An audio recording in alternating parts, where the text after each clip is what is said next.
അപ്പം ഹിമഗിരി ശൃംഗങ്ങൾ എന്ന് പറയുന്ന ഉപനിഷത്താണ്.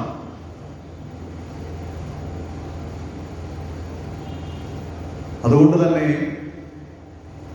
ഇവിടെ ഒന്നും ആരെയും അടിച്ചേൽപ്പിക്കുന്നില്ല. നിർബന്ധമായിട്ടും എല്ലാ വെള്ളിയാഴ്ച അല്ലെ ഞായറാഴ്ച അമ്പലത്തിൽ പോകണമെന്ന് നമ്മുടെ ഏതെങ്കിലും ഗ്രന്ഥങ്ങൾ നമ്മളെ അടിച്ചേൽപ്പിക്കുന്നുണ്ടോ? ചുറ്റുപാടും നമ്മൾ സമൂഹത്തിലിറങ്ങി നടക്കുന്നവരല്ലേ, ചുറ്റും കണ്ണോടിക്കും മറ്റു മതങ്ങളിൽ ഉള്ളവരുടെയൊക്കെ അവസ്ഥ, ഗതികെട്ട അവസ്ഥ. ഇവിടെ ഒന്നും ആരെയും അടിച്ചേൽപ്പിക്കുന്നില്ല. എല്ലാം പറഞ്ഞു തന്നിട്ട് വീണ്ടും സ്വാതന്ത്ര്യമാണ് തരുന്നത്. വിമർശ്യ ഏതദശേഷേണ യഥേച്ഛസി തഥാ കുരു. അവിടെയും ഗീത 700 ശ്ലോകങ്ങളും ഭഗവാൻ ഉപദേശിച്ചതിന് ശേഷം അർജുനനോട് പറയുന്നത്, നീ വസ്തുനിഷ്ഠമായി നിന്റെ യുക്തിയിലിട്ട് മഥനം ചെയ്തതിന് ശേഷം നിനക്ക് യുക്തിക്ക് സ്വീകാര്യമാണെങ്കിൽ മാത്രം ഇത് സ്വീകരിച്ചാൽ മതിയെന്ന്. അല്ലെങ്കിൽ തൃണവൽ ത്യജേ എന്ന് പറയും. പുല്ലുപോലെ വലിച്ച് ദൂരം കളയാനാണ് പറഞ്ഞിരിക്കുന്നത്. ഈ സ്വാതന്ത്ര്യം എവിടെയാണ് തരുന്നത്?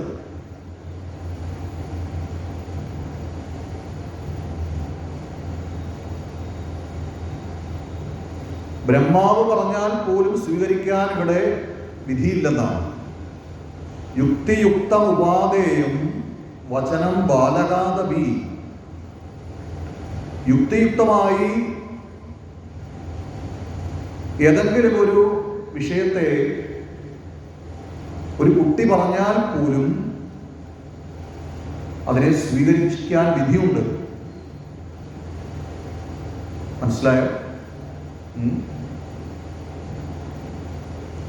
അന്യ തൃണം ഇവ ത്യാജ്യം. അല്ലാത്തത്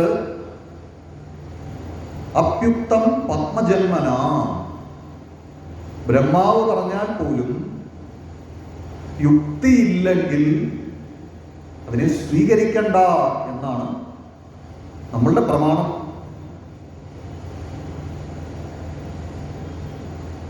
ഇവിടെ ആര് പറഞ്ഞു എന്നതല്ല, പറഞ്ഞതിൽ യുക്തിയുണ്ടോ, യുക്തിയിലാണ് ഈ ധർമ്മം അങ്ങനെ കെട്ടിപ്പടുത്ത് നിൽക്കുന്നത്. അതുകൊണ്ടാണ് കാലാതിവർത്തിയായി എത്രയോ സംസ്കാരങ്ങൾ ഇങ്ങനെ ലോകത്തിൽ മൺമറഞ്ഞു പോയിട്ടും ഈ സനാതന ധർമ്മം ഇങ്ങനെ നിലനിൽക്കുവാൻ കാരണം അത് ചിരപുരാതനവുമാണ്, നിത്യനൂതനവുമാണ്, ശാസ്ത്രീയവുമാണ്. ഇന്ന് വരെ നമ്മളുടെ ബ്രഹ്മസൂത്രത്തിലോ ഭഗവത്ഗീതയിലോ ഉപനിഷത്തുകളിലോ, പ്രധാനമായും ദശോപനിഷത്തുകളിലോ, പിന്നെ പ്രസ്ഥാനത്രയം എന്ന് പറയും. ബ്രഹ്മസൂത്രവും ഭഗവത്ഗീതയും ദശോപനിഷത്തുകളും, അതിനാണ് പ്രസ്ഥാനത്രയം എന്ന് പറയും. ഇന്നുവരെ ഏതെങ്കിലും ഒന്ന് കൂട്ടിച്ചേർക്കുന്നതിനോ ഇത് തെറ്റാണ് എന്ന് പറഞ്ഞുകൊണ്ട് അതിലെ മാറ്റി എന്തെങ്കിലും മാറ്റുന്നതിന് ഒന്നും ഇന്നത്തെ മോസ്റ്റ് മോഡേൺ സയൻസിന് പോലും സാധിച്ചിട്ടില്ല എന്നുള്ളതാണ് സത്യം.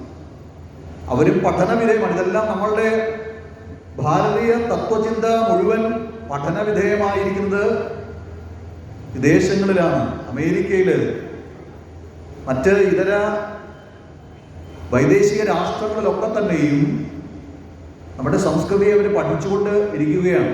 ഗണപതി ഹോമമാണെങ്കിലും, നമ്മുടെ ക്ഷേത്രത്തിൻ്റെ ഘടനയാണെങ്കിലും, നമ്മളുടെ രമണ മഹർഷിയാണെങ്കിലും, രാമകൃഷ്ണ പരമഹംസദേവനാണെങ്കിലും, സ്വാമി വിവേകാനന്ദനാണെങ്കിലും, നമ്മളുടെ സ്കൂൾ ഓഫ് തോട്ട്സ് എല്ലാം തന്നെ വിദേശീയർക്കുന്ന പഠനമാണ്. അവർ പഠിച്ചുകൊണ്ടിരിക്കുന്നു. എന്താണ് അതിന് കാരണം? യുക്തിയാണ്. യുക്തി, ശാസ്ത്രീയതയാണ്. ഒന്നും ശാസ്ത്രീയമല്ലാതായിട്ട് ഇവിടെ ഒന്നിനെ കാണാൻ സാധ്യമല്ല. എവിടെങ്കിലും ഒരു കെട്ടിടം ഉണ്ടാക്കി അതിന്റെ ഏതെങ്കിലും ഒരു കോണിൽ ഒരു കൊടിമരം നാട്ടുന്ന ഒരു സമ്പ്രദായമല്ല ഭാരതത്തിലെ ക്ഷേത്രങ്ങൾ. നമ്മൾ കാണുന്നില്ലേ, മുക്കില് കൊടിമരങ്ങൾ ഉണ്ടാക്കി വെച്ചിരിക്കുന്നത്? അതിനെന്ത് ശാസ്ത്രീയതയുള്ളതെന്ന് ആലോചിച്ച് നോക്കൂ.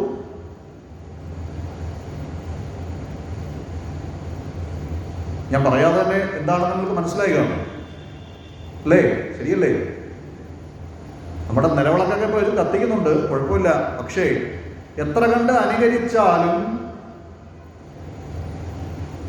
കാര്യം ഇതെല്ലാം ഈ സംസ്കൃതിയുടെ ഭാഗമായിരുന്നു. ഹിന്ദുക്കളും ഹിന്ദുക്കളായിരുന്നവരും എന്നൊരു രണ്ട് ജനതയാണ് ഇവിടെ ഉള്ളത്.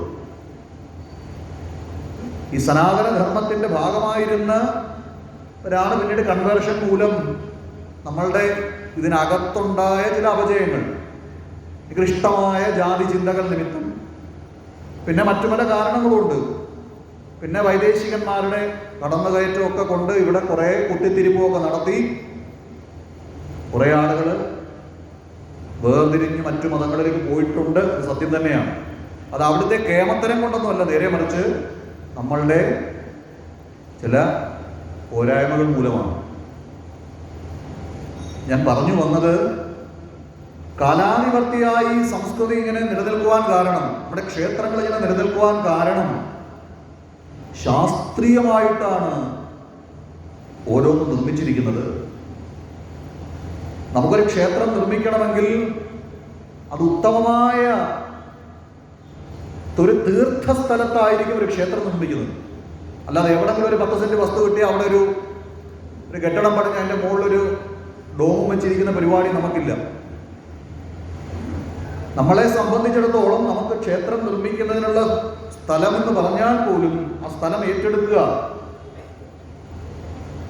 അവിടെ തൊട്ട് തുടങ്ങിയാണ്. മഹാപുരുഷന്മാരുടെ സമാധിസ്ഥാനങ്ങൾ, അല്ലെങ്കിൽ തീർത്ഥസ്ഥലങ്ങൾ, അല്ലെങ്കിൽ ഏറ്റവും ഉയർന്ന ഉന്നതമായ സ്ഥാനങ്ങളൊക്കെ തന്നെയുമാണ് പിന്നീട് ക്ഷേത്രങ്ങളായി തീരുന്നത്.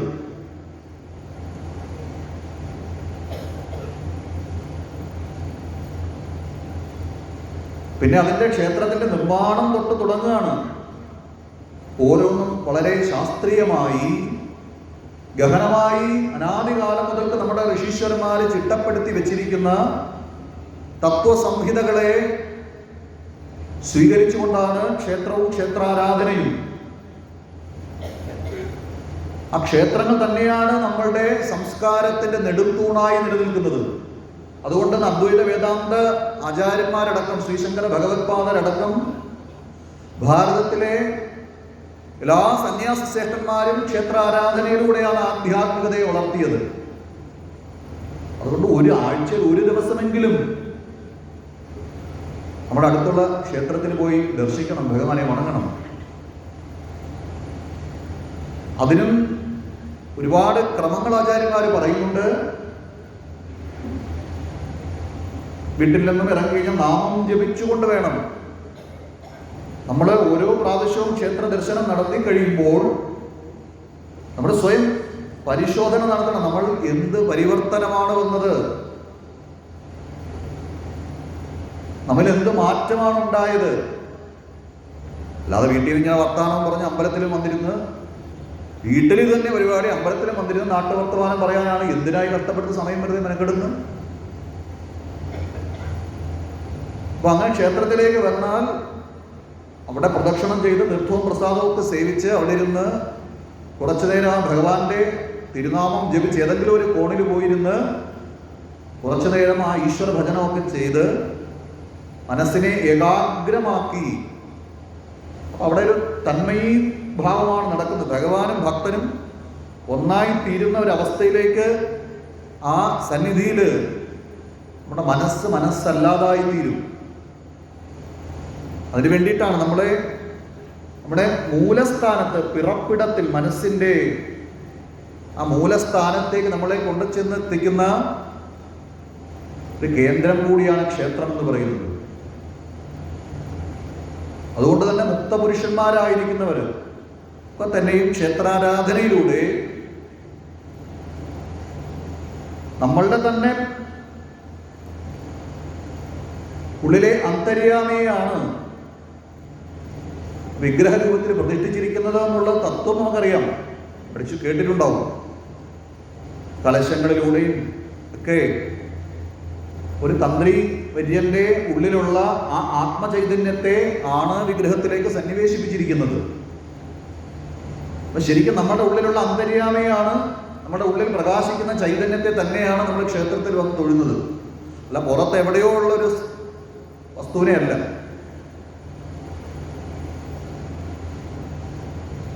ആ ബിംബ പ്രതിബിംബ ഒരു ബന്ധമാണ്. കണ്ണാടിയിൽ നോക്കുമ്പോൾ നമ്മളുടെ പ്രതിബിംബം കാണും, നമ്മൾ ബിംബവും കണ്ണാടിയിലുള്ളത് പ്രതിബിംബം. അതുപോലെ ഭഗവാനും നമ്മളും തമ്മിലുള്ള ജീവാത്മാ പരമാത്മാ ബന്ധം എന്നൊക്കെ വേദാന്തത്തിൽ പറയും.